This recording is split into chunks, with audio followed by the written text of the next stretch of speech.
So imagine, for example, that you were seeking knowledge about virtue, goodness, and what it means to be a good person. So maybe to learn what it means to be a good person, you might start out with just your imagination, or you might watch a television show about a virtuous person. But Plato would say that's far from truth. If you at least look at virtuous people and observe the world around you, you can perceive and form beliefs about what it means to be a virtuous and good person. But just observing individuals around you is very different than seeing what goodness and virtue actually are, because no person, remember, is going to embody perfect goodness and perfect virtue. And so there's a sort of form of what the good person would be like, a way of being that's beyond any person individually. Then ultimately, the ultimate form of goodness is going to be something beyond even the way we think about a well-lived human life. It's going to be an eternal essence. In his work, The Symposium, which we won't be reading, Plato talks about a similar progression like this. Here he's talking about love and beauty. And he says, okay, when you first fall in love, you have this imagination of what the other will be like. Or maybe you've seen plays and things like that suggesting how love will be. And when you first fall in love, that imagination dominates your view of what love is. But after being with someone for a while, you see what they are actually like, and things change for you. It moves from imagination to individual belief as you bump up against their reality. But eventually, Plato believes that when you fall in love, you're seeking more actually than just that person. Behind that person, you're actually seeking a way to live a better life. Plato thinks that if you continue that process, eventually you end up at these higher forms where you realize that the physical attraction that was there to a physical person, which then changed to kind of an understanding about how love and beauty work for humans, should ultimately be leading us to a realization that the highest form of goodness is something that's beyond all human experience in the ordinary world.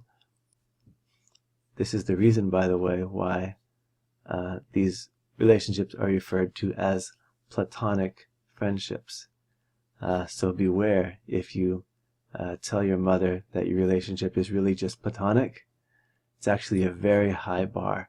A platonic relationship is one where you were attracted to each other at first, you got past these images and imaginations, and now you exist as friends, seeking nothing but the divine forms of goodness as they exist beyond our world. A final element that I want to discuss from the Plato reading, also from the Republic, is this very famous metaphor that Plato gives of the allegory of the cave. In the allegory of the cave, Plato says, this is what your life is like. And he's speaking to all of us who are not enlightened in the way that he thought he was and his disciples were.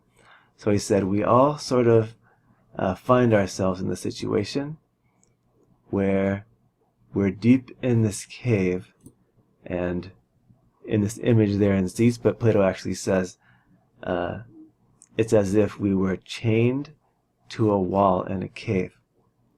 Now there's a few things going on in this cave. there's a fire, and this fire is projecting images onto the wall of the cave, and then there are these people sort of deceiving the prisoners into thinking that the images cast by the fire are reality. So these people are constantly showing different kinds of images to the prisoners, and the prisoners who've been there their entire lives have never seen anything except for these dim shadows that were projected for them to deceive them about the nature of reality. Now, Plato says, but imagine that at some point, one of the prisoners is able to escape. And this prisoner finds his way out, or her way out, and gets to the outside, beyond the cave. What will life be like for this person? Well, Plato says at first, all you're going to be able to see is a tree here, and a tree shadow. All you're going to be able to see is things that exist in shadows. Shadows will be all you can see. Why? Because you're so used to the dim light that when you first get out into the bright sunlight, you're just going to think, I'm going to die. And what you might do is just run right back down and ask to be chained to the wall again because it's too much for you. But if you manage to hang out and you can stay here, eventually you'll be able to see at least the things that are in the shadows for you.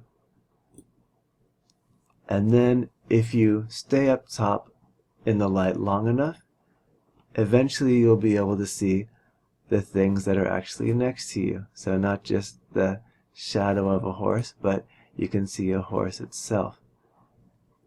And eventually, if you stay on the surface long enough, says Plato, you'll adjust to the light and you'll realize and you'll be able to look up and see that it's the sun itself that is the source of everything that you saw before, the shadows and the actual objects, and you will be enlightened. Now Plato says, what's going to happen at that point? He says, well, maybe what you'll do, or the enlightened person would do, is go back down, tell all of his friends, hey, guess what? What you think is reality, this projection on the screen, is not reality at all. They're deceiving us. Go ahead and look up there. And Plato says, if the liberated person does that, his friends are going to think that he is just crazy. And if the enlightened person persists, Plato says eventually the people who are still in the cave are going to get angry and are going to want to take out and kill this person who came to tell them, hey, guess what? Good news, everything you think you know is wrong. So the basics of this allegory should be pretty clear, right? Plato really thinks that most of what we think we know, we don't know. And it's not until we look beyond this physical world, which is kind of has us entranced with these images, that we'll never get to the true reality. The idea that one of the prisoners would kill the enlightened person definitely goes back to Plato's teacher, Socrates, who was put to death by the Athenian state when, as you'll remember, Socrates was going around telling all the kids, hey, think for yourselves. And that didn't make the Athenians happy, and for that he was put to death, as well as for challenging the religious norms of his time.